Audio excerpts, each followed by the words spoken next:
for joining us for the Dallas road trip. We're exploring the Dallas Catholic history in our own backyard. Our episode 4 is taking us to St. Anthony's in Dallas.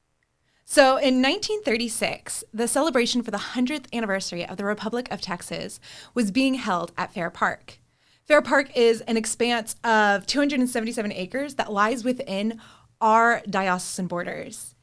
And this celebration was such a big deal, and they invited the Catholic Church to be a part of it by creating the Catholic exhibit. This exhibit was visited by over 2 million people over a span of 2 years. And it showed the history and highlighted the work of the schools, the Catholic schools in Texas, as well as the social work of the Catholic Church through hospitals, orphanages, assisted living, among other things. And it used pictures to show the development of the Catholic Church over this 100 years. Now, in 1935, the Dallas Morning News wrote that the Catholic Church is to take a prominent part in the celebration of the centennial. The centennial would not be truly represented if the Catholics had no part. For Catholic priests were responsible for bringing the white man and civilization to Texas, to a greater degree than civil or military forces in the Spanish government. Now, some of the language in this quote can make us a little uncomfortable today, and that's because our language has developed a lot since 1930. But most importantly, as Catholics, we brought Jesus to Texas. However, the manner in which we brought Jesus doesn't always mirror the intentions of Jesus when he told us to go and make disciples of all nations. Now, as mentioned in episode 3, the Catholic Church was originally brought to the Americas through European expeditions. And some of these expeditions were led by Spanish conquistadors. Now, these conquistadors were sent by the Spanish crown to conquer new territory in this new land, and they were told to use whatever means necessary. But they were also charged with the pacification and conversion of the natives. Unfortunately, for most cases, this turned into brutality to the natives.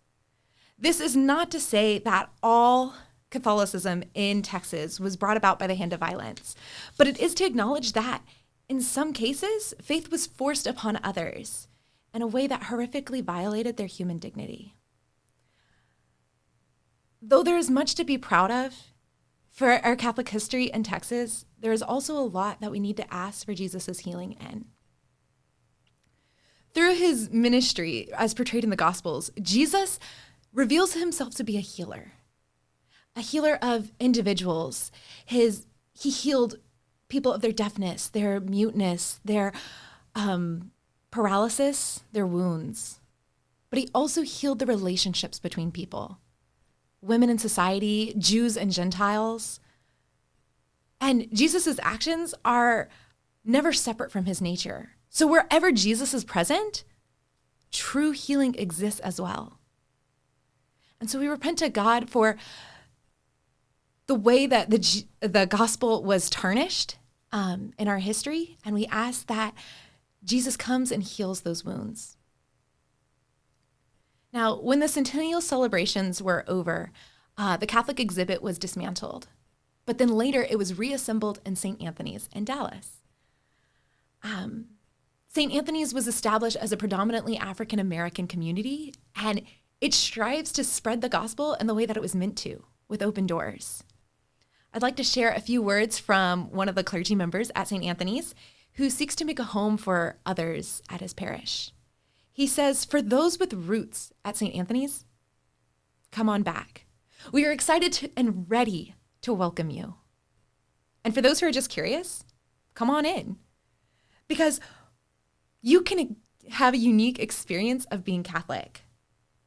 People come for our music and for our hospitality, but they stay for so much more. Let us, as Dallas Catholics, continue to answer the call to go and make disciples of all nations. But let's do it in a way that honors human dignity